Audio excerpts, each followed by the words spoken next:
Приветики, семицветики! Хочу высказать свое непопулярное мнение по поводу обуви от среднестатистической собаки, но бежать я никуда не буду.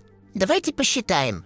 Плюсы – тепло, сухо, минусы – невозможно совсем ходить, неудобно, гулять не хочется. И смотрите, как без обуви я бегаю, и сразу нюхать хочется, гулять хочется, даже снег мне не помеха. Так что делайте выводы.